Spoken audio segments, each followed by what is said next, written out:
Un joyau dans un sous-bois humide des Deux-Sèvres, un petit cours d'eau à débordement, une richesse pour la biodiversité, un écrin pour la Fédération de pêche des Deux-Sèvres qui a restauré ce lieu pour lui rendre toute sa fonctionnalité écologique.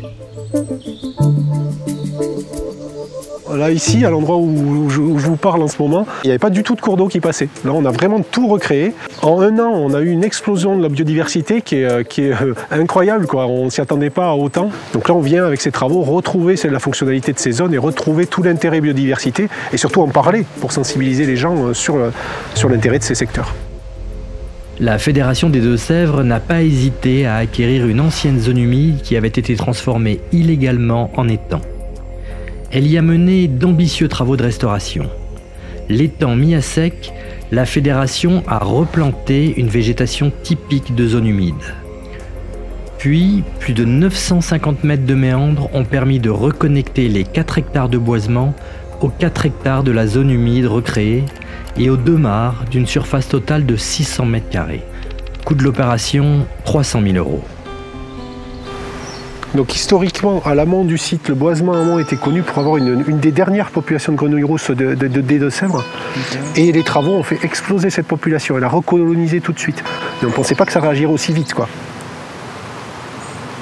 Donc là, voilà, tu as exactement un secteur qui est ultra favorable pour la grenouille rousse avec un secteur de ponte. Ce qui est intéressant, c'est que ça a été entièrement créé par les travaux. Et donc quand tu vois un milieu comme ça, quand tu n'es pas initié, quand tu n'es pas sensibilisé, tu n'as pas forcément ce retour sur l'enjeu biodiversité qu'il peut y avoir. On voit plus une zone de contrainte, une zone humide qui n'est pas exploitable par l'homme, alors qu'il y a un vrai enjeu biodiversité sur ce secteur. Donc là, on est vraiment sur l'extrême tête de bassin versant et effectivement, c'est des zones qui sont un peu oubliées et donc où il n'y avait pas forcément d'utilité première pour l'homme. Et donc oui, elles étaient soit drainées, soit un peu oubliées, ce qui faisait qu'elles n'étaient plus du tout fonctionnelles. Alors que l'enjeu biodiversité, il est énorme sur le secteur. Comme dans les Deux-Sèvres, les zones humides en tête de bassin ont été largement effacées par drainage en France, en ignorant totalement leur capacité à agir comme une éponge, à retenir l'eau en période de pluie et à la rendre en période de sécheresse. En France, 50% des zones humides ont disparu au cours des 30 dernières années. Et entre 2010 et 2020, 40% des zones humides ont vu leur état se dégrader. Alors, les fédérations, avec nos partenaires financiers, achètent ou louent des zones humides pour pouvoir mener des actions. Là aussi, des actions de reméandrage pour recréer des cours d'eau, des actions d'amélioration de la biodiversité. Tout cela est fait en fonction des particularités locales.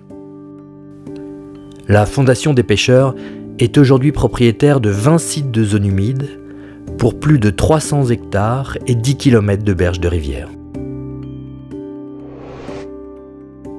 L'enjeu de restaurer une zone humide, c'est d'avoir une augmentation de la qualité de l'eau qui va sortir de la zone humide.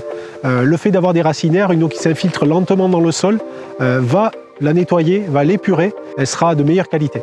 Donc le site avait de multiples enjeux. Le premier sur la partie boisée autour de la grenouille rousse, sur 4 hectares de boisement humide. Le second autour des mares. Et ensuite, l'enjeu qualité, phyto-épuration de l'eau. L'enjeu quantité, avec le rôle éponge de la zone humide, expansion des crues et aussi relargage en période d'étiage.